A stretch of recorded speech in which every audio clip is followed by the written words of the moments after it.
Bismillahirrahmanirrahim. Assalamualaikum warahmatullahi wabarakatuh. Innal hamdalillah nahmaduhu wa nasta'inuhu wa nastaghfiruh wa na'udzu billahi min shururi anfusina wa sayyiati a'malina may yahdihillahu fala mudilla lahu wa may yudlil fala hadiya lahu. Asyhadu an la ilaha illallah wahdahu la syarika lahu وأشهد أن محمدا عبده ورسوله لا نبي بعده. قال الله تعالى في كتابه الكريم: أعوذ بالله من الشيطان الرجيم. يا أيها الذين آمنوا اتقوا الله حق تقاته ولا تموتن إلا وأنتم مسلمون.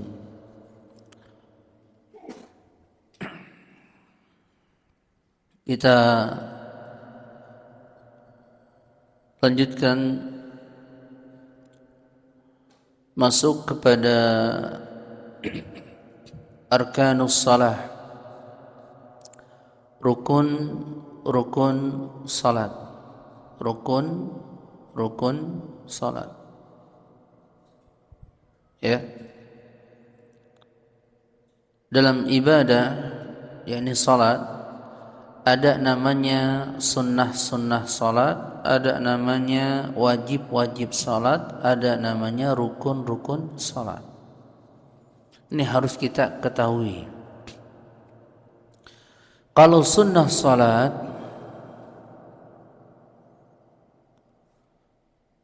ditinggalkan dengan sengaja, tidak perlu sujud sahwi. Kalau wajib salat, jika ditinggalkan tidak sengaja, kalau ditinggalkan sengaja, maka dia harus sujud sahwi kalau wajibnya salat. Adapun kalau rukun salat, jika ditinggalkan karena dia sengaja atau dia lupa atau dia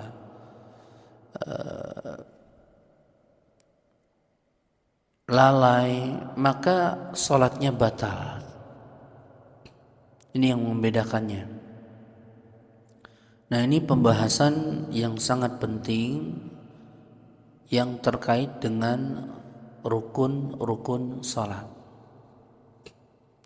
Berarti rukun salat itu adalah bagian dari ibadah tersebut yang jika ditinggalkan salah satunya maka akan batallah salatnya. Akan batal salatnya. Gitu. Ya. Dan dia tidak akan tegak satu ibadah kecuali dengan rukunnya. Nah, ini perkara yang paling penting, rukun salat. Nah, sekarang ada berapa rukun salat?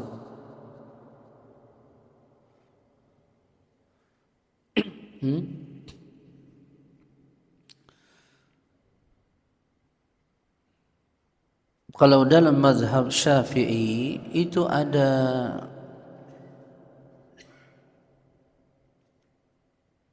13. Ya, ada 13 rukun salat.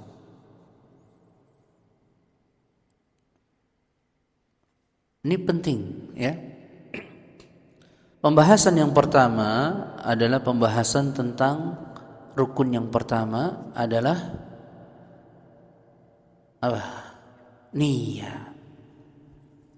Namun dalam mazhab Syafi'i niatnya itu dimulainya di kapan? Ini udah pernah saya sampaikan nih. Ketika takbiratul ihram, yaitu ketika permulaan rukun yang pertama dikerjakan. Jadi niat itu bukan berdiri sendiri. Jadi dia berbarengan dengan takbiratul ihram. Jadi kalau orang salat, misalnya salat Isya tadi, dia mengatakan usalli fardal isya'i arba'a raka'atin mustaqbilal kiblati adaan ma'muman lillahi ta'ala. Allahu akbar. Itu belum dianggap niat. Jadi kata mazhab Syafi'i, diucapkan sebelum takbir maksudnya untuk menghadirkan niat dalam hati, tapi itu tidak dianggap niat. Yang dianggap niat adalah dalam hatinya, dan itu kesepakatan ulama, karena niat itu amalan hati. Cuman bedanya kalau pada mazhab Syafi'i, dia berbarengan dengan takbir. Ini nggak boleh sebelum takbir, nggak boleh setelah takbir, harus berbarengan dengan takbir. Itu yang susah. Caranya, lisannya mengucapkan takbir, hatinya menghadirkan niat. Ini kan dua perbuatan yang berbeda. Makanya kita bisa dapati sebagian saudara kita kadang-kadang takbiratul ihram berulang-ulang karena nggak mantap. Allah, dia harus menghadirkan niat. Dalam hatinya Allah usolli fardhu, begitu. Iya, tapi lisannya ngucapin takbir. Itu kan susah. Kalau pada mazhab yang lain sederhana, gampang. Yang namanya niat, orang sudah masuk masjid mau sholat itu sudah dianggap niat. Tapi kalau pada mazhab Syafi'i dirinci, ketika dia mulai takbir, disitulah ta'yinun niat, menghadirkan niat. Ini itu yang berat.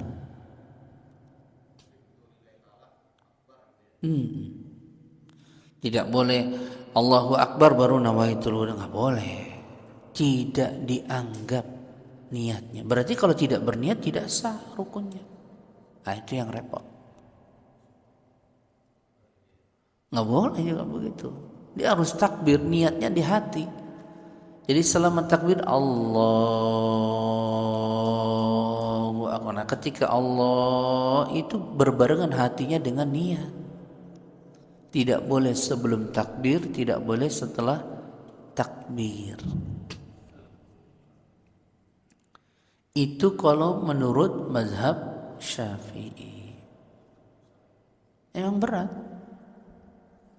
Kemudian pada mazhab Syafi'i ta'yinun niat, menghadirkan niat, memberinci niat. Apa maksudnya? Ini sholatnya sholat apa? Wajib apa sunnah? Sebagai apa dia, makmum atau imam? Ada apa qadha? Begitu. Harus menghadirkan itu. Makanya dia berbarengan dengan takbiratul ihram.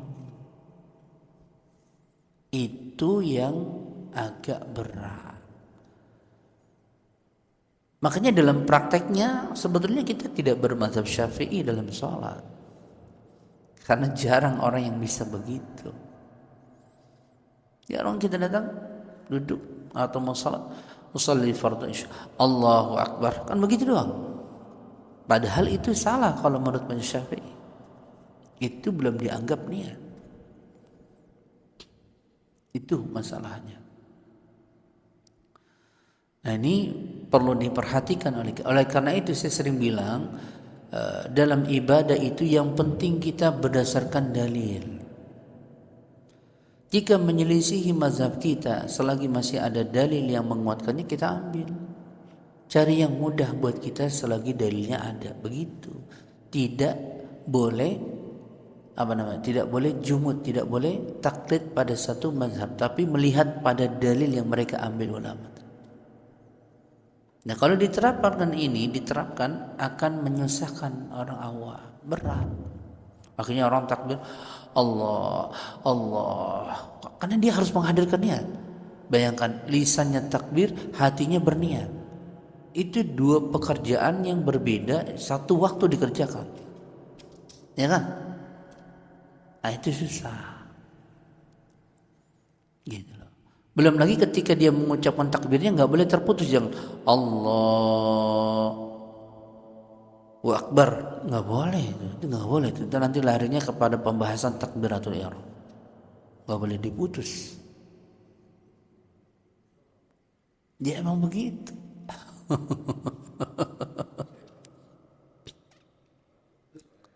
Maka cukup kalau menurut pendapat ulama yang lain seperti Imam Ahmad, Abu Hanifah, Imam Malik, ya yang namanya orang berniat sudah dari rumah ke masjid, dia sudah niat, sudah tinggal takbir Allahu Akbar begitu. Dan itu akan memudahkan orang awam, ya kan? Karena orang dia sudah dari rumah mau ke masjid sudah pasti mau niat sholat. Gitu loh. Paham ini?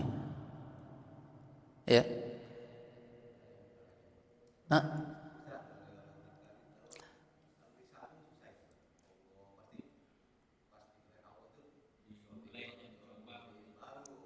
ya, kalau mau latihan nggak apa-apa, sholat sunnah dulu silakan. Tapi dia nggak boleh terputus lafaz takbirnya. Dan dia menghadirkan niat dalam hatinya. Tidak boleh sebelum takbir, tidak boleh setelah takbir. Berbarengan dengan takbiratul ihram.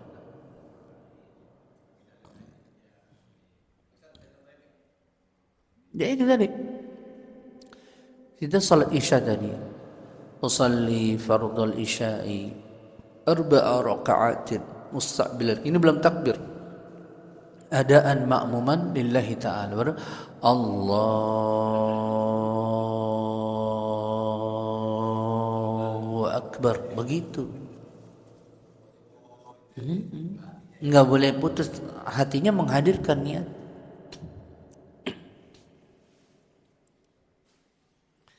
Makanya tadi saya bilang, hendaklah cari yang mudah bagi kita kalau selagi itu tidak menyelisih syariat. Maka cukup tadi kita datang dari rumah ke masjid, kita takbir sudah dianggap nih. Dan itu simple. Tapi kita perlu tahu pendapat ulama kita gitu. Jadi tahu gitu. Tapi bukan berarti kemudian harus seperti ini, enggak. Dalam prakteknya enggak begitu. Gitu loh, ya. Cuman ini kita menyampaikan dari sisi fikih mazhab Syafi'i. Jelas nggak nih?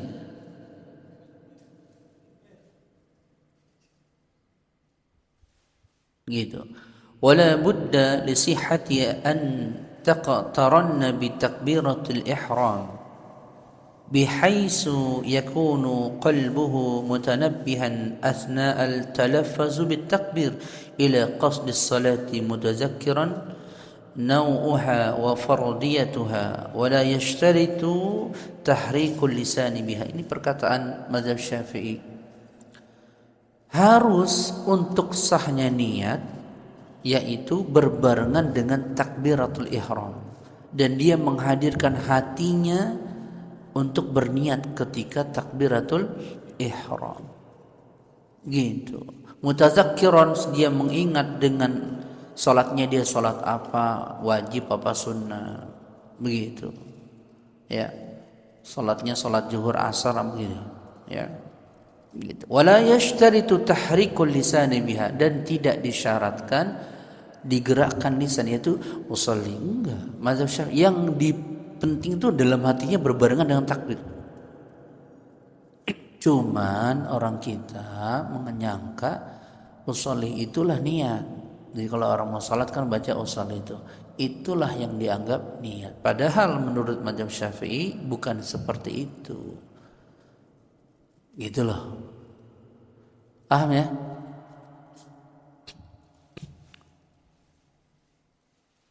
Dan itu akan sulit, berat. Ini rukun yang pertama yaitu niat. Apa niat? Niat itu apa maknanya? Apa yang dimaksud dengan niat?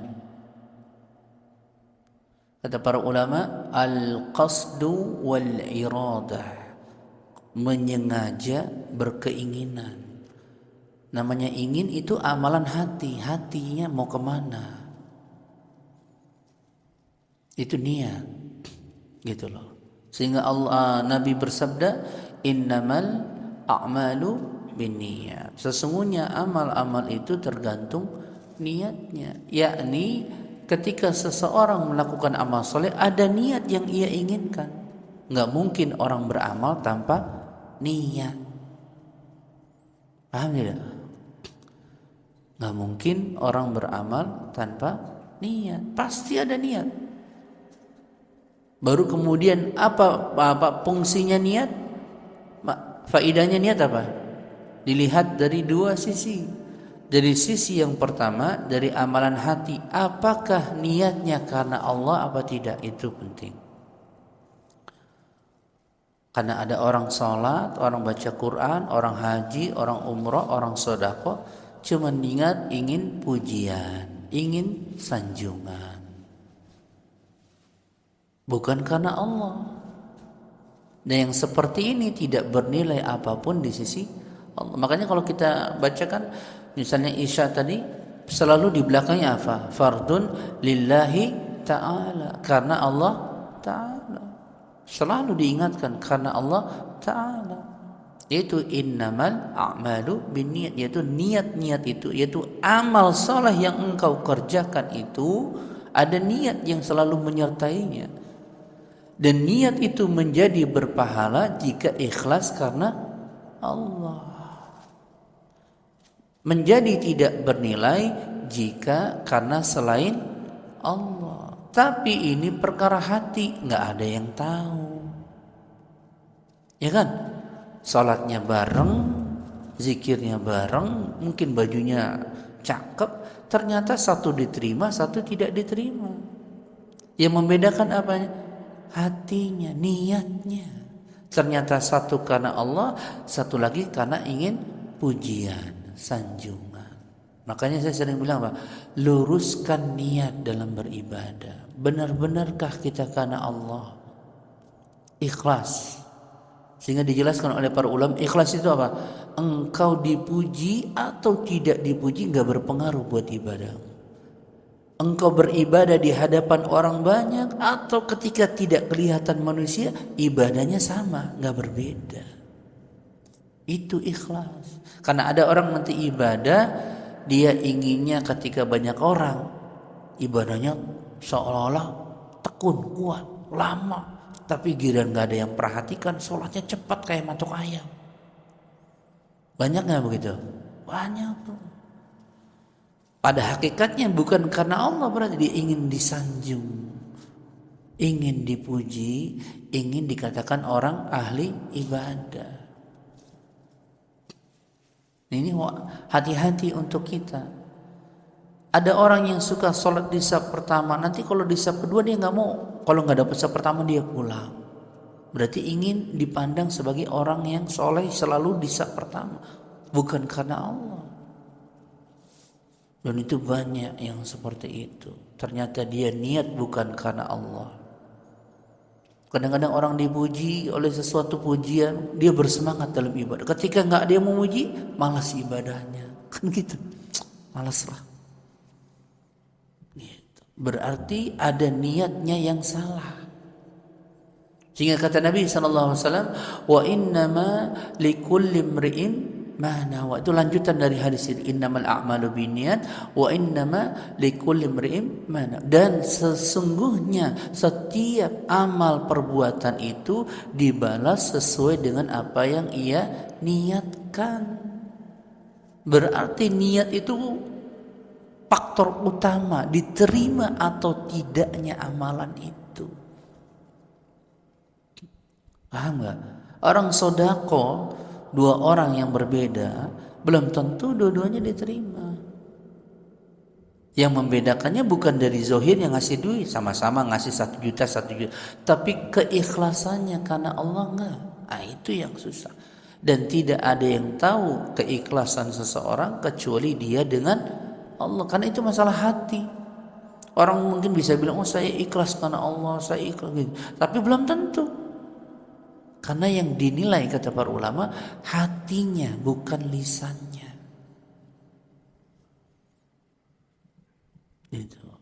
Itu fungsi niat. Yang pertama membersihkan, mensucikan hati kita dari niat karena Allah. Ayo kita bersihkan dari niat-niat selain Allah. Kita peruntukkan hanya untuk Allah. Dan itu susah. Kenapa? Karena hati itu suka berbolak-balik. Kadang karena Allah, tiba-tiba karena yang lain, kan gitu. Berubah lagi. Apalagi kalau sudah disanjung, dipuji, wah sudah.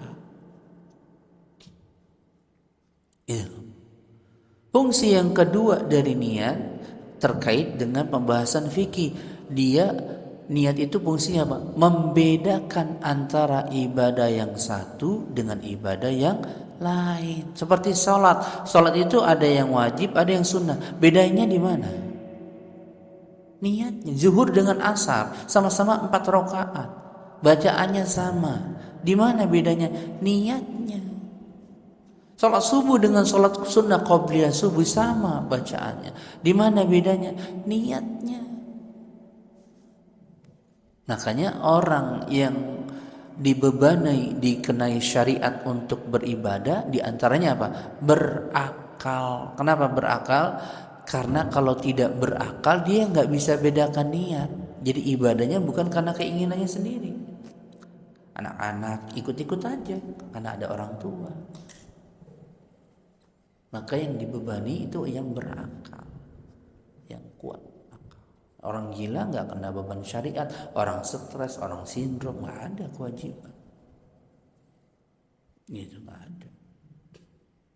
Ya, itu fungsinya niat. Tapi tadi pada mazhab Syafi'i niat itu berbarengan dengan takbiratul ihram. Nggak boleh sebelumnya, nggak boleh setelahnya. Dan itu musyaqqah, berat buat kaum muslimin. Gitu. Maka kebanyakan kita kali-kali tadi cuman mau salat isya usolli fard Allahu akbar. Udah begitu doang kan? Kalau dia terapkan komitmen pada mazhab Syafi'i nggak sah. Gitu. Karena harus berbarengan dengan takbir. Tapi pada mazhab yang lain, 3 mazhab yang lain tidak mensyaratkan berbarengan dengan takbir. Maka kita pilih pendapatnya jumhur. Tapi kita perlu tahu pendapat mazhab Syafi'i. Jadi wawasan kita luas. Begitu. Ya, akhirnya kalau orang yang bermazhab Syafi'i sering diberikan was-was oleh syaitan. Saya dulu punya sholat di dekat rumah. Ada orang tua yang kalau takbir lama. Orang mau ruku belum selesai takbir. Makmum. Salih. Allah. Ulang lagi. Salih. Oh, imam lagi baca surat terus bacakan gitu. Gak kelar-kelar. Sampai mengganggu orang sebelah karena suaranya keras. Orang gak ada yang mau deket sama dia. Pada lari semua. Ribet amat. Tapi itu benar. Menurut mazhab Syafi'i dia mau menerapkan. Gitu. Benar. Tapi ada was-was gitu. Pokoknya enggak kelar-kelar tuh. Nah, bagaimana kalau jadi imam tuh kalau begitu? Allah, batal lagi. Oh, makmum udah takbir, batal Pak, ulang lagi. Jadi ramai itu. Itu menunjukkan bahwasanya di dalam Islam itu ad-dinu yusrun, agama itu mudah, jangan disulitkan. Karena orang awam tidak mengenal yang seperti itu. Dan Nabi serta para sahabatnya tidak ada satupun yang melafadzkan niat. Nabi mengajarkan orang-orang Arab Badui, nggak ada. Dia mau sholat, ya sholat. Allahu Akbar, sudah. Mudah. Kenapa? Karena orang-orang Arab Badui nggak berpendidikan. Orang kampung kolok nih, diajari macam-macam. Kamu barengan dengan niat, wah nggak ada yang bisa, nggak ada yang mau masuk Islam. Gitu. Maka kita mengambil pendapatnya jumhur. Tetapi tadi kaitan dengan masalah fikih kita perlu tahu pendapat para ulama. Kenapa? Supaya tidak menjatuhkan, mencela satu sama lain. Menghargai, begitu. Paham ya? Itu pentingnya. Ini rukun yang pertama yang terkait dengan niat. Apa jadi maknanya niat? Al-qasdu wal irada. Menyengaja, berkeinginan ingin melakukan amal saleh. Begitu. Jelas ya? Rukun yang kedua adalah al-qiyam ma'al qudrah fi salatil mafruḍah. Berdiri jika dia mampu dalam salat-salat wajib.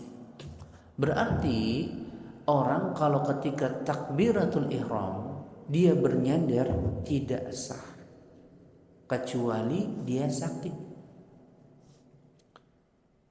Paham nih? Misalnya orang berdirinya nggak sempurna, dia nyender sama dinding, begini, ya, maka itu jika dia mampu berdiri, dia takbir dalam keadaan seperti itu tidak sah, harus diulang lagi takbirnya, kecuali dia sakit. Makanya diusahakan dalam sholat wajib berdiri harus. Kalau dia nggak kuat baru duduk. Ya, usahakan harus. Kecuali sholat sunnah. Kalau sholat sunnah diberi pilihan, boleh dia sholat duduk meskipun dia mampu berdiri. Kalau sholat sunnah ya, tapi pahalanya separuh dari orang yang sholat berdiri. Ini penting. Dalam prakteknya kebanyakan orang kalau sholat tarawih misalnya kadang-kadang dia menyender pada dinding. Ini nggak boleh. Harus tegak dulu. Setelah takbir dia nyender nggak apa-apa. Atau dia duduk pegel nggak apa-apa. Capek gitu nggak apa-apa, nggak ada masalah. Ya, nggak ada masalah yang seperti itu. Itu penting. Tapi kalau imam yang sholatnya duduk, makmumnya sholatnya duduk. Ya, kecuali imam dari awalnya berdiri nggak kuat duduk, maka makmum tetap mengikuti berdiri rukuk begitu. Tapi kalau dari awalnya dia jadi imam dalam keadaan duduk, maka makmum duduk semua. Itu aturannya. Ya, jadi berdiri sesuai dengan kemampuan, dan itu menjadi rukun salat. Menjadi rukun salat. Dia tidak boleh menyandar pada dinding, dan jika dia mampu berdiri tapi dia tidak berdiri ketika salat wajib, tidak sah salatnya. Ya, tidak sah salatnya. Itu pada mazhab Syafi'i enggak sah. Wajib dia berdiri, kecuali dari awalnya memang sudah sakit, nggak bisa berdiri. Jelas nggak nih? Ya, yang ketiga takbiratul ihram. Takbiratul ihram. Ihram itu apa maksudnya? Pengharaman. Kayak kain ihram. Orang mau umroh biasanya ganti kain ihram. Ketika mulai ganti kain ihram ketika miqat. Kayak kalau dari Madinah dari Zulhulaifah, ya, miqat. Jadi ganti ihram. Takbiratul ihram yaitu pembeda pengharaman yang tadinya halal. Maksudnya apa? Sebelum takbir orang boleh makan, boleh minum, boleh ngobrol. Tapi setelah takbir nggak boleh makan, nggak boleh minum, nggak boleh bicara, kecuali zikir yang telah diajarkan oleh Nabi. Makanya dia pengharaman, dan itu hukumnya rukun. Hukumnya rukun. Sehingga kata Nabi SAW, miftahus salat at-tuhur, kunci pembuka salat adalah bersuci. Wa tahrimuha at-takbir, pengharamannya takbir. Maksudnya apa? Ketika orang sudah takbir nggak boleh makan, nggak boleh minum, nggak boleh ngobrol, nggak boleh lihat sana sini. Yang tadinya halal jadi haram. Wa tahliluha at-taslim, penghalalannya penghujungnya apa? Salam. Setelah salam baru boleh makan, boleh minum itu. Maka takbiratul ihram itu menjadi rukun,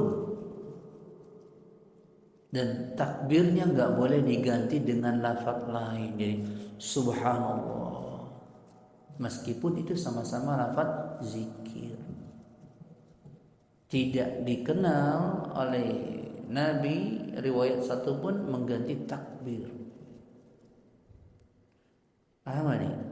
Ya, tidak dikenal. Gitu. Dan dia bertakbir dalam keadaan berdiri tadi. Jadi takbirnya harus berdiri. Kalau dia takbirnya duduk, kalau dia sholat wajib tidak sah, kecuali tadi dia tidak mampu karena sakit. Ya. Kemudian dia mengucapkannya dalam keadaan menghadap kiblat. Jadi kalau dia belum menghadap kiblat tidak sah. Kecuali mungkin di perjalanan dia nggak tahu, itu lain, karena ada uzur. Tapi kalau dia sudah tahu posisi kiblat, maka dia bertakbir menghadap kiblat. Dan dia mengucapkan dalam bahasa Arab, dalam bahasa Arab. Ya, tidak boleh bahasa selain Arab. Jadi Allah Maha Besar. Ini terjadi di Turki ketika dikuasai oleh jadi negara sekuler, berbau Arab dihapus, sampai sholat itu identitasnya dihapus, Arabnya dibuang, jadi bahasa Turki semua. Begitu. Kalau sekarang balik lagi, sekarang dihapus, menjadi negara negara sekuler, nggak boleh ada bau-bau agama Islam. Ajan aja pakai bahasa Turki. Dan bagaimana kalau di Indonesia? Allah Maha Besar, kan kacau nanti. Tapi bisa terjadi karena sudah diterapkan oleh orang-orang Turki, dan itu kemudian para ulama banyak menentangnya, sehingga banyak yang ditangkap.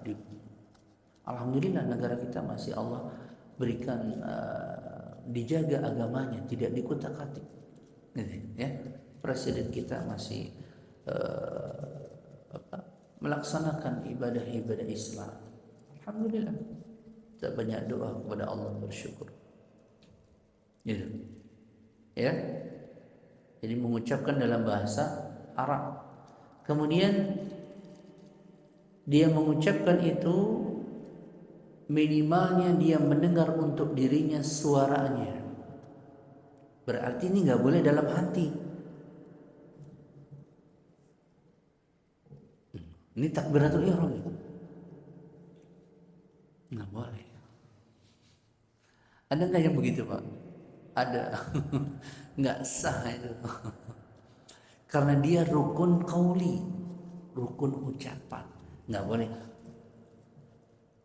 Kecuali takbir intikal mungkin lain. Tahu takbir intikal, takbir perpindahan. Iya, karena dia bukan rukun. Nggak dibaca juga nggak apa-apa. Kalau menurut mazhab Syafi'i itu namanya sunnah hayat, nggak dibaca nggak apa-apa. Tapi kalau rukun harus dibaca. Iya. Allahu Akbar. Iya. Jangan baca. Kecuali sakit ya lain, umurnya lagi sariawan ya, itu kan uzur, lagi nggak bisa ngomong gitu kan gitu. Dan juga nggak boleh putus, jangan Allahu Akbar. Jadi seolah-olah itu bukan satu kalimat, jadi dua kalimat kan gitu. Allahnya sendiri, ya kan? Akbarnya sendiri. Ini nggak boleh. Ya harus bersambung. Allahu Akbar, begitu. Ya, nggak boleh diputus. Harus diucapkan. Jelas nggak nih? Ya. Kemudian yang berikutnya membaca Al-Fatihah. membaca Al-Fatihah. Berarti dia rukun qauli. Jadi kalau orang baca Al-Fatihah dalam hati tanpa uzur tidak sah. Beda kalau dia masbuk. Tahu kan masbuk? Nah, itu lain karena kondisinya berbeda. Atau orang yang dia datang bersama imam qomat bareng tapi dia ngobrol, kirain imam mau ruku dia baru takbir, nggak boleh, nggak sah. Berarti dia menyengaja mengakhirkan. Bukan imam, bukan orang yang masbuk. Beda kalau masbuk, ya kan datang pada posisi mau ruku, dia ada di pojokan ngobrol, oh, imam sudah takbir dia diam aja. Nggak boleh. Maka membaca Al-Fatihah itu menjadi rukun, dan ini pendapatnya jumhur kecuali Imam Abu Hanifah. Dia tidak berpendapat membaca Al-Fatihah itu rukun salat. Bagaimana jika seseorang tidak sanggup baca Al-Fatihah karena baru masuk Islam? Maka dia membaca ayat yang lain yang ia hafal, seukuran 7 ayat dari surat Al-Fatihah. Kalau dia nggak hafal ayat juga bagaimana? Maka dia membaca tasbih, takbir seukuran kurang lebih lamanya sampai baca Al-Fatihah. Jadi kalau baca Al-Fatihah mungkin 1 menit, ya 1 menit atau 2 menit, begitulah dia zikirnya 1 atau 2 menit. Kalau belum bisa hafal suratul Fatihah, nggak sah. Apalagi lupa. Kan tadi rukun jika ditinggalkan sengaja kah, lupa kah, nggak sah. Tidak sah, dia harus ngulang lagi. Makanya harus benar-benar perhatikan kalau dalam ibadah. Jangan asal sholat saja.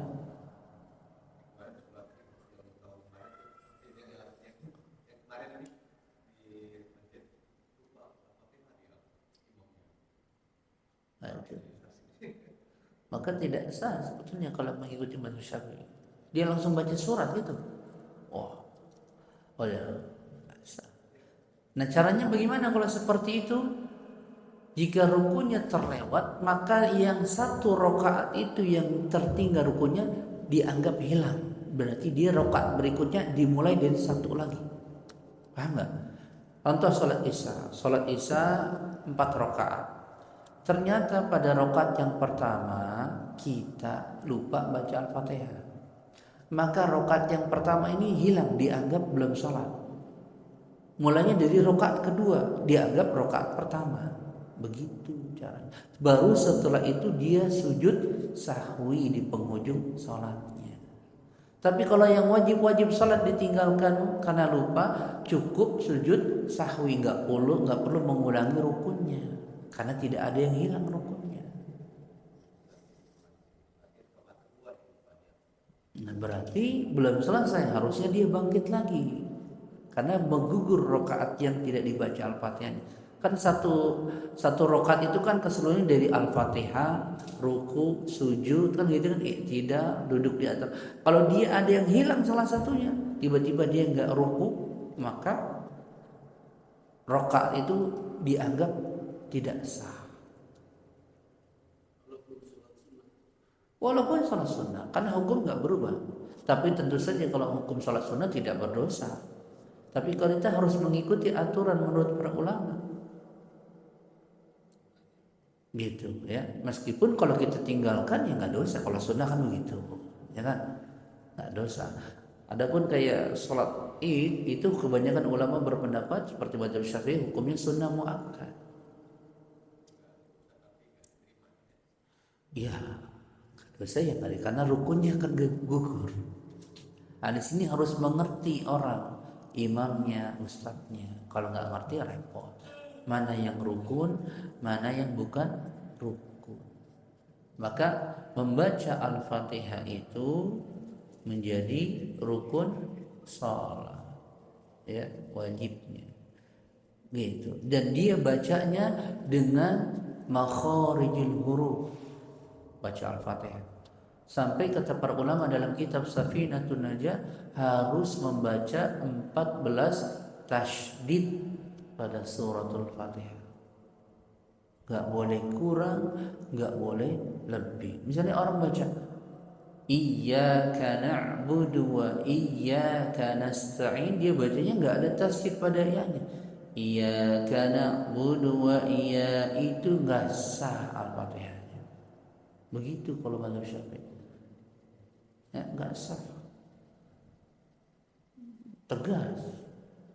Misalnya maliki yaumiddin, dalnya bertasydid, dia nggak pakai tasydid. Maliki yaumiddin, nggak sah salat. Makanya yang jadi imam harus ngerti hukum-hukum tajwid, tasydidnya. Kalau enggak nanti repot.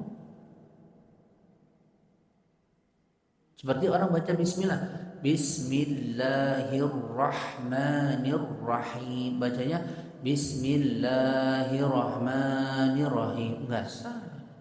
Karena basmalah menurut mazhab Syafi'i dia bagian dari suratul Fatihah.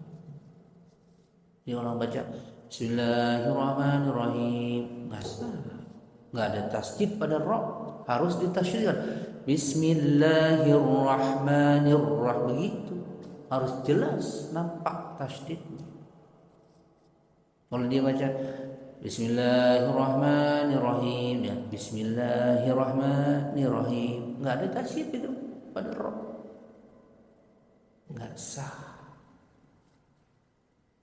Makanya jadi imam, saya bilang awal-awal harus hati-hati bacaannya, terutama Al-Fatihah. Termasuk kalau dia sholat sendiri bacanya begitu, ya percuma, nggak sah juga. Itu sholat sendiri, Bismillahirrahmanirrahim, nah, ini udah nggak ada pahala, nggak ada. Maka orang ibadah itu saya pernah sampaikan, dia nikmat, dinikmati. Alhamdulillahi Rabbil Alamin Ar-Rahmanir Rahim. Begitu, jangan alhamdulillah Rahmanir Rahim. Allah. Seperti itu tidak nikmat, dan kemudian menghilangkan makharijul huruf, hukum-hukum gunnahnya, mat-matnya, dan itu tentu akan merusak surat Al-Fatihah. Kalau sudah rusak surat Al-Fatihah, tentu tidak sah salatnya. Jelas nggak nih Pak? Ya. Jadi membaca suratul Fatihah ini hukumnya rukun. Jika ditinggalkan mau dia lupa, tetap tidak sah salatnya. Harus diulangi, gitu, ya, harus diulangi. Sebagaimana Nabi SAW bersabda, la salata liman lam yaqra bi fatihatil kitab. Tidak ada salat bagi orang yang tidak membaca Al-Fatihah. Nggak ada salatnya, begitu, nggak ada salatnya. Yaitu tadi dia harus mentasydidkan, harus makhrajnya jelas, nggak boleh baca alhamdu dia baca alha dengan hak besar, alhamdulillah nggak boleh, harus hak kecil. Rabbil alamin nggak boleh dibaca rabbil alamin jadi hamzah, nggak boleh, itu merubah huruf, namanya lahnul jari. Nah itu perlu dilatih. Minimal buat kita Al-Fatihahnya benar, itu, ya. Adapun nada suaranya yang enak itu bukan syarat, bukan rukun. Yang syarat atau rukun bacaannya sesuai dengan tajwid, ya, sesuai dengan tajwid. Mau suaranya cempreng kayak suaranya ngebas, gitu, sesuai dengan tajwid yang penting, yang pokok di situ. Adapun nada itu belakangan.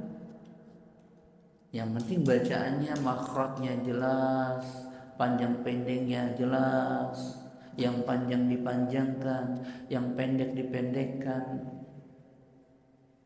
Nah, kalau nggak ngerti itu jangan jadi imam. Ya, tapi harus belajar karena sholat sendiri juga harus benar bacaannya, ya kan? Itu menjadi masalah. Sholat sendiri juga harus benar bacaannya.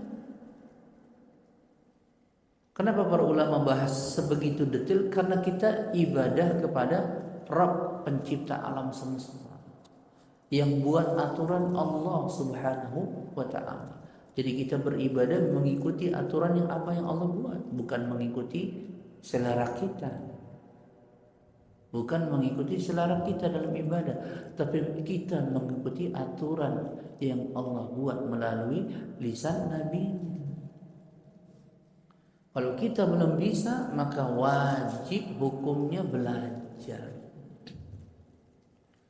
Wajib minimal Al-Fatihah. Dulu kayaknya kita udah pernah tes tuh Al-Fatihah satu. Ya.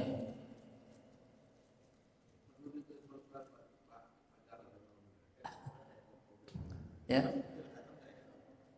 Harus bacaannya pasti. Bismillahirrahmanirrahim. Alhamdulillahi Rabbil Alamin, Ar-Rahmanir Rahim, Maliki Yawmiddin, Iyyaka na'budu wa iyyaka nasta'in, Ihdinas siratal mustaqim,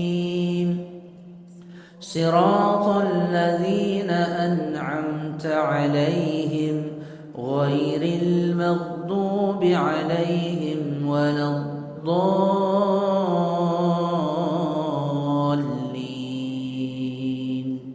Begitu minimal bacaan.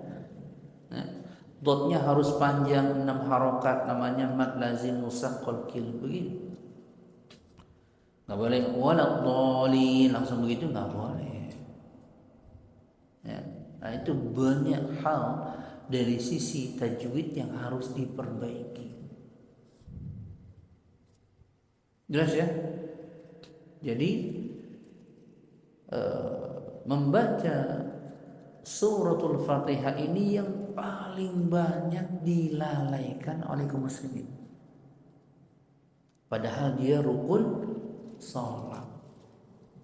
Paling malas. Makanya kadang-kadang kita dapati orang sholat 2 rakaat 1 menit, ya kan? Bacanya gimana teman? Bismillahirrahmanirrahim. Itu nggak begitu dalam hati. Kalau dalam hati kan sekejapan doang. Allahu Akbar, Allahu Akbar. Begitu loh. Kalau dalam hati kan begitu. Karena nggak dilafadzkan. Lintasan hati begitu. Sudah. Allahu Akbar, Allahu Akbar. Assalamualaikum. Tahiyat semua dalam hati semua udah. Sahkah orang seperti itu? Tidak sah kalau menurut mazhab Syafi'i, karena dia ada lafaz-lafaz yang harus diucapkan seperti Al-Fatihah. Seperti membaca tasyahud akhir itu dilafazkan. Itu juga rukun. Nah, ini kebanyakan karena ketidaktahuan. Yang penting kita sholat gitu kan. Nggak tahu mana yang rukun, mana yang membatalkannya. Semuanya dilanggar. Akhirnya tidaklah bernilai apapun di sisi Allah. Capek-capek sudah ruku, sujud, tapi nggak dapat pahala karena tidak ditegakkan dengan ilmu. Nah, mau saya jadi perhatikanlah dalam ibadah kita. Ya. Ada pertanyaan sampai sini? Kita cukupkan dulu deh sampai asal Al-Fatihah dulu. Ini karena panjang rukun ini. Saya nggak mau buru-buru, nanti nambah umat lagi. Ya, ya, Pak.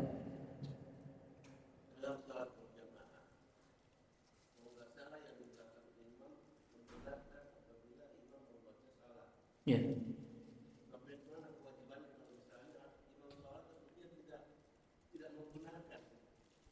Kalau dia tahu apa yang dibaca imam, maka dia wajib benarkan. Kalau nggak tahu, ya mau benarkan gimana?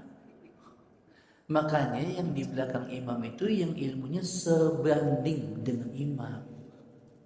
Jangan yang ditaruh di belakang imam anak kecil atau orang yang nggak ngerti, nggak hafal Quran sama sekali.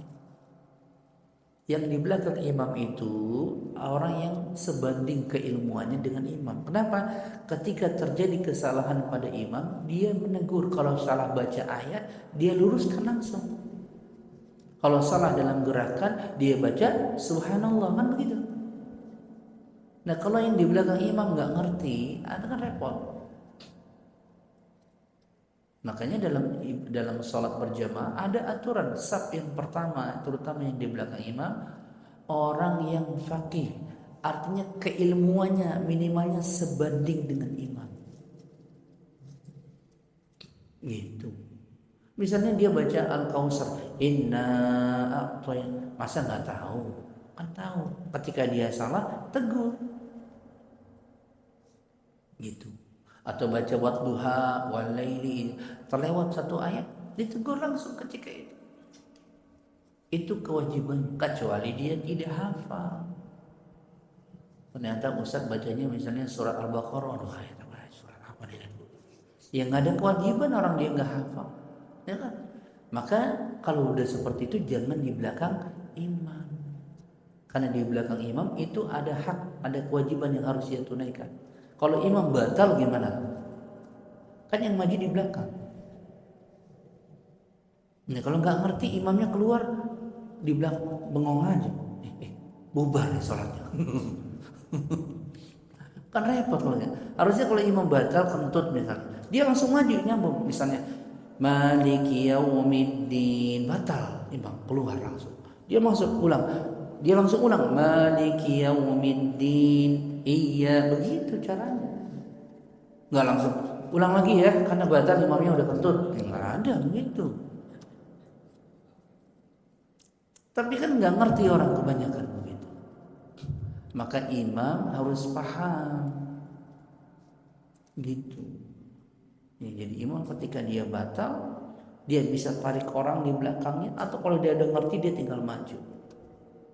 Kayak kemarin di tempat saya ada imam sakit, kawan saya batuk-batuk.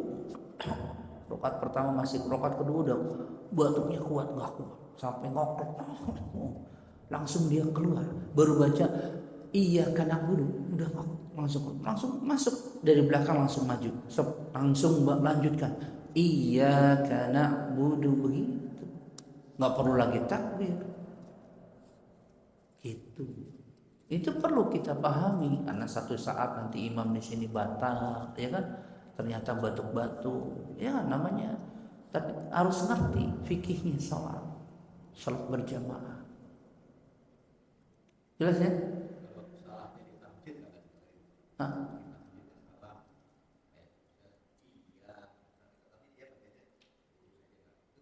Harus ditegur. Iya begitu, ulang dibaca. Kalau dia nggak ngerti juga ya cukup, berarti orang ini nggak mengerti tentang apa yang ia baca. Kalau seperti itu jangan disuruh lagi jadi imam.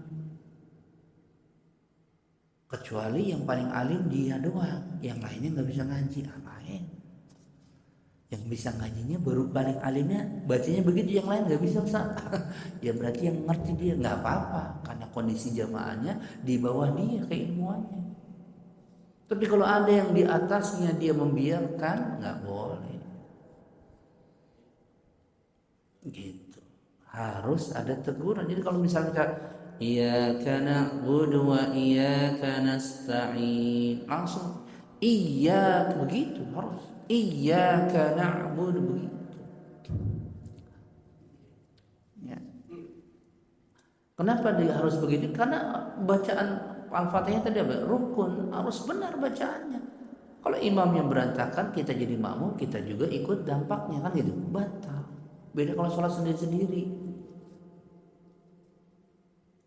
Itu pentingnya. Ilmu disitulah pentingnya.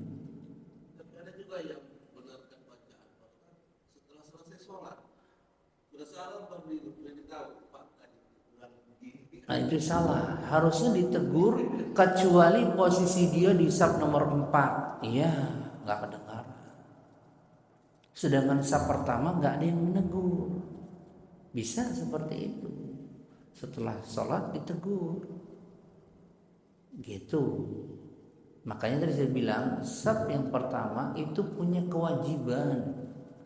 untuk meluruskan imam kalau terjadi kekeliruan atau batal sholatnya karena kentut gitu ya, atau salah baca ayat, lupa baca ayat gitu.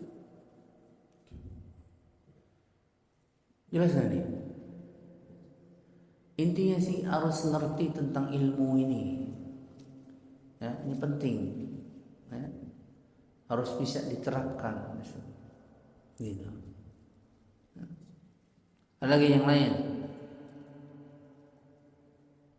Ya Pak.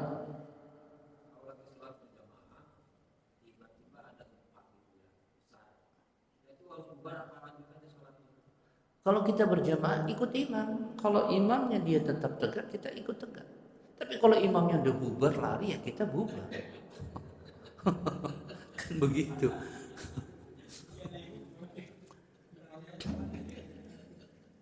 Terjadi gempa, kemudian imamnya tetap pada tempatnya, ya kita tetap pada tempatnya. Karena gitu. Tapi kalau membatalkan gimana? Ya nggak apa-apa, karena rasa takut nggak ada masalah, tidak berdosa. Tapi kalau imamnya dia tetap diam di situ, ya kita tetap diam. Beda kalau imamnya udah nggak ada, ya udah lari duluan keluar masjid, ya sudah bubar. Itu terjadi, ada yang seperti itu, terjadi. Tapi umumnya orang ketika panik ya pasti keluar. Wajar terjadi kebakaran misalnya, ya kan? Pasti keluar. Gitu ya terjadi. Tapi kalau dia tetap pada imam, imamnya tetap ada, maka dianjurkan dia tetap mengikuti imam. Gitu. Dianjurkan dia tetap mengikuti imam. Gitu.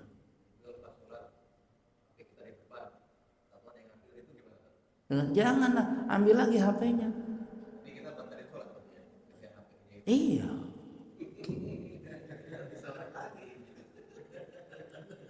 Iya, anda kalau HP begini ditilap orang kita lihat depan mata, masa kita diam aja? Jangan batalkan. Karena ini punya kita, dia mencuri, batalkan. Gitu. Itu mah sederhana, tidak perlu dalil. Ya, kita taruh tas misalnya di mall atau di tempat-tempat yang kita nggak pernah, ternyata ada maling, dia mengendap-endap. Kita lihat dia mau ngambil, kita tangkap langsung, nggak apa-apa, batalkan, nggak ada urusan, nggak ada masalah. Salah ini Pak. Itu bukan mementingkan, ini hak kita, ini barang kita. Ini bukan kaitan dengan duniawi, ini barang kita, kita dapatkan dengan mencari nafkah, kan begitu. Diambil orang, itu bukan urusan dunia, itu hak kita. Itu kaitan dengan agama. Lawan bila perlu, kan begitu.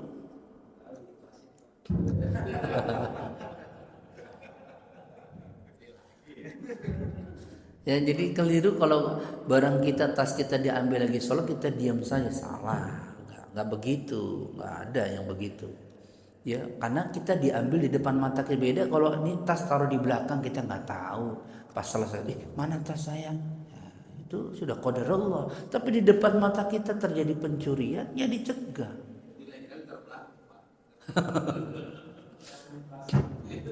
Gitu. Segala sesuatu yang dicuri dalam sholat, kalau zaman kita sekarang kadang-kadang kotak amal aja di sholat dibawa. Ya makanya. Ya, apakah kemudian kita sholat kita lihat diambil kita diam aja? Ya jangan, batalkan sholatnya. Cegah dia, larang dia, bila perlu laporkan polisi, begitu. Karena itu uang umat buat kemaslahatan umat, bukan urusan duniawi. Demikian juga harta yang kita punya. Ya, misalnya dompet, ternyata ada uangnya, ada surat-surat penting kan, itu dicegah kalau kita melihat ngambilnya. Kecuali ya tadi kita nggak tahu, ya, itulah. Jadi pajalah batalkan saja kalau ada yang begitu. Tonjok aja bila perlu. Karena itu hak kita. Beda sebelah kita yang ngambil orang lain, bukan punya kita, kita yang marah-marah. Punya orang lain. Tapi kalau kita tahu itu punya orang, tetap juga kita harus cegah.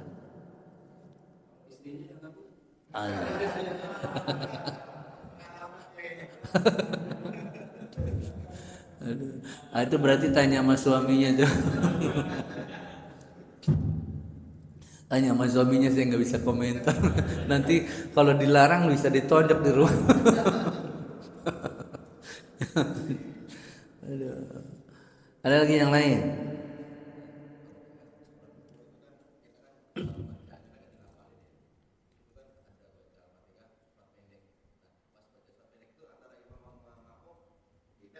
Nggak apa-apa, kan masing-masing kepada sholat-sholat syariah, sholat-sholat zuhur dan asar, yang paling pokok baca Al-Fatihah, selebihnya itu sunnah. Tapi kita terikat dengan mengikuti imam. Jadi misalnya kita baca Al-Zalzalah, Izazul, baru Izazul imam udah ruku, maka kita ruku. Jangan selesaikan Al-Zalzalahnya sampai selesai, nggak boleh. Karena kita yang penting Al-Fatihahnya selesai. Nah ini Ustaz, kalau seandainya terjadi nih pas imam mau rukuk ada yang baru datang kan ngikutin Al-Fatihah langsung Itu masbuk namanya. ikut nama Enggak, kalau dia masuk mendapati imam dalam keadaan ruku, dia dapat 1 rakaat. Namanya imam masbuk, berbeda hukumnya. Karena tidak mungkin dia baca Al-Fatihah. ini nanti nggak bisa nambah 1 rakaat lagi. Enggak usah, sudah cukup. Kecuali dia mendapati imam setelah ruku itidal, semi Allah dia baru masuk, maka tidak dihitung 1 rakaat. Tapi kalau nggak cukup membaca Al-Fatihah tapi masih dapat ke bawah. Makanya tadi saya bilang awal apa? Ada orang memperlama wudunya. Udah takbir imam, dia masih ngobrol. Nggak boleh. Yang dikatakan masbuk dari rumah, pas dapat ke sini, pas imam mau ruku, bukan ditunggu-tunggu imam tunggu ruku, nggak boleh. Seperti orang sholat tarawih, belum baca surat, masih Al-Fatihah, nggak boleh. Dia harus ikut imam takbir, dia takbir. Begitu, jangan diem, masih takbir, masih lama, nggak boleh. Gitu, nggak bisa seperti itu, ya. Karena kita diperintahkan untuk mengikuti imam, jangan ada jeda, jangan terlalu lama. Imam takbir kita sudah takbir, begitu. Karena kita menjadikan dia sebagai imam. Beda kalau sholat sendiri. Saya mau sholat sendiri aja lah. Tarawihnya ya udah, terserah dia mau ngopi dulu, mau ngapain terserah, ya kan, bebas. Tapi kalau dia ngikuti imam, mau ruku baru masuk, nggak boleh. Ini menyengaja, nggak boleh. Meskipun sholat tarawihnya sunnah hukumnya.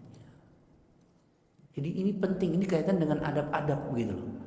Bersegeralah kita menuju ampunan Allah. Bersegeralah kita beramal soleh. Jangan ditunda-tunda. Tak-taunya kita lagi nunggu mati. Gimana? Nah, maka bersegera. Dalam amal salat itu diperintahkan oleh Allah wasari'u segera. Jangan ditunda-tunda. Sehingga kita kalau wafat dalam keadaan sholat, insya Allah husnul khatimah. Ini seperti murid saya punya murid, salah satu ketua DKM di depan Wali Kota Jakarta Timur, perumahan Era Mas, tahu nggak Pak? Ada masjid di situ namanya Masjid Baitur Rahman, masjid lama. Saya salah satu pengajar di situ. Ketua DKM itu ngaji pribadi sama saya, privat di rumahnya. Ketua DKM itu arsitek pintar, orang Betawi. Masih muda. Pada 10 malam terakhir dia jadi imam. Dia meninggal dalam keadaan sholat isya. Saya lagi itu di JGC, dikabari setelah itu. Kaget saya, karena nggak sakit. Sudah 10 terakhir dipaksakan dia beribadah. Luar biasa iman. Orang yang sangat dermawan, luar biasa dermawan. Banyak membantu orang, menolong orang. Tidak berbicara ke sana kemari, luar biasa. Ya. Ketika dia mengimami sholat, jatuh pada rakaat kedua kalau tidak salah. Husnul khatimah. Baik, pengakhiran hidupnya ditutup dengan ibadah. Itu kan belum tentu semua bisa seperti itu, ya kan? Karena ajal nggak ada yang tahu kapan dicabutnya. Ustaz juga belum tentu begitu, kan gitu. Mantap. Gitu. Itu pengalaman. Ya, luar biasa. Tapi itu dilakukan atau terjadi karena kebiasaan dia beribadah. Tidak mungkin orang seperti itu kalau nggak biasa ibadah, gitu loh. Jadi ada perjuangannya dia bro. Ya kalau ketemu saya biasanya setoran hafalan. Nanti dia pakai dalam sholat. Terus saya kritisi ini bacaannya, surat ini kurang nih, gitu. Setoran hafalan, dia sudah setoran, udah berapa juz setoran sama saya. Gitu. Setoran hafalan, setoran. Gitu. Karena imam, karena ketua DKM. Gitu. Ketua DKM, itu luar biasa. Saya salut. Cuman kaget saja, masih muda, usia 50-an meninggal. Gak kena penyakit apapun, langsung jatuh meninggal. Luar biasa. Dan kita ingin diwafatkan seperti itu kan, karena kita semua kan pasti mati, tapi tidak tahu matinya bagaimana kan. Kita selalu berharap mati husnul khotimah, ya kan. Tapi untuk mendapatkan husnul khotimah ada perjuangan, harus sering beramal soleh. Nggak mungkin nggak pernah sholat tiba-tiba pengen mati di dalam sholat, nggak ada, nggak bisa. Orang itu meninggal dalam kebiasaan yang ia apa? Kebiasaannya mabuk, biasanya matinya dalam keadaan mabuk. Kebiasaan zina, biasanya matinya dalam keadaan zina. Kebiasaan berjudi, matinya dalam keadaan berjudi. Kebiasaan suka joget-joget, matinya juga dalam keadaan joget-joget. Memang begitu. Ya kan? Kalau dia membiasakannya dalam beribadah kepada Allah, biasa salat sunnah, salat tahajud, salat-salat yang lain, maka Allah cabutnya biasanya dalam keadaan demikian. Tapi kan itu butuh perjuangan, ya kan? Butuh waktu, butuh kesabaran. Begitu. Ya, ya mudah-mudahan kita Allah tutup usia kita semua dengan husnul khatimah. Dan husnul khatimah insyaallah. Tapi saya melihat murid saya luar biasa.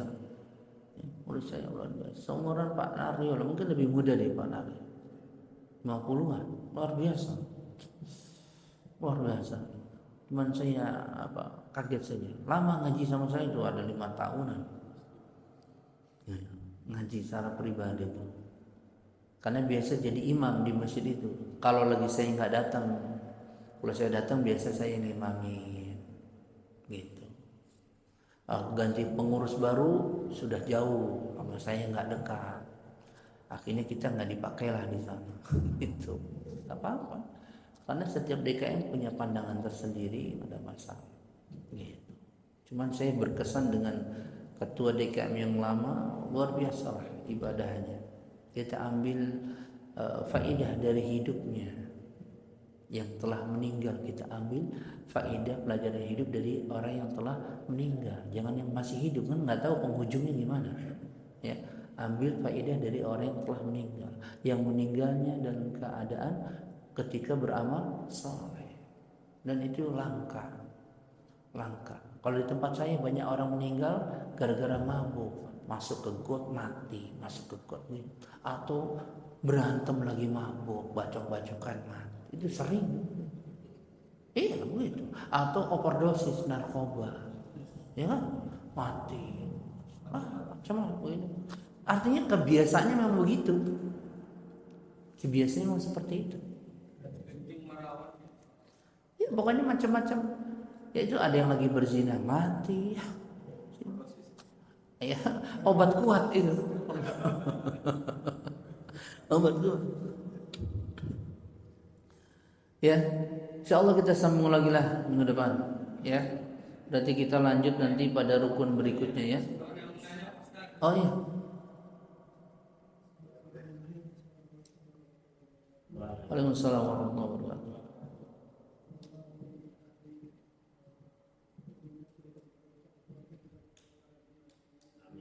Amin.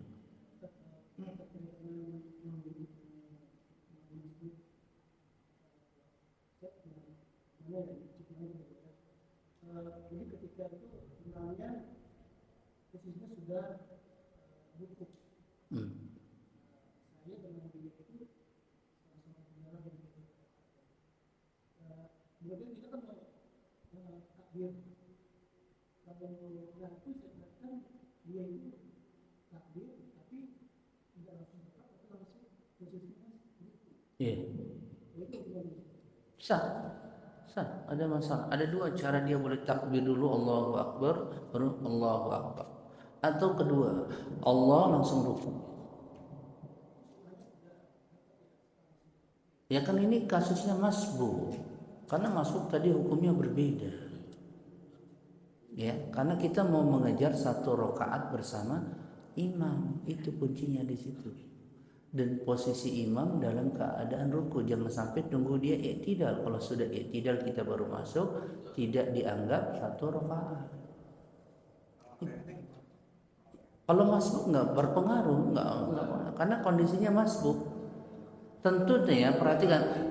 Kalau masbuk itu yang tidak sengaja. Tadi kan kalau disengaja ngulur-ngulur ya nggak boleh.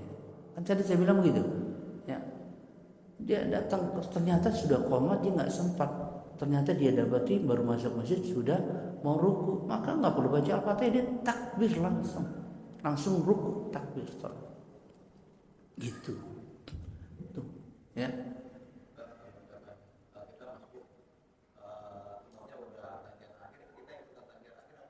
Ikutin tahiyat akhir, tapi belum dianggap satu rakaat, tapi kita mendapatkan pahala sholat berjamaah.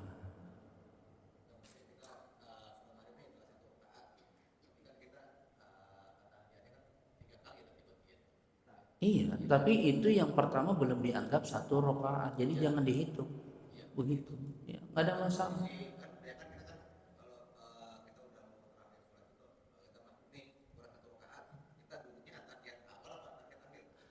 Bagusnya imam diikuti.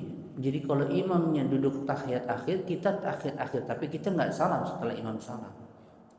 Paham nggak? Jadi imam duduk tawarruk, kita juga duduk tawarruk. Ya, imam duduk tawarruk, duduk tasyahud akhir, kita juga duduk tasyahud akhir, tapi kita menyempurnakan berdiri lagi. Begitu. Jangan imam duduk tawarruk, kita duduk iftirash. Tahu duduk iftirash kan? Duduk di antara dua sujud. Gitu. Tapi kalau dia duduk iftirash sah kan sah, tidak ada masalah. Tapi jangan menyelisihi imam dari gerakannya. Itu ditekankan oleh para ulama. Kalau imam tawarruk, kita tawarruk. Gitu. Ya? Cukup ya?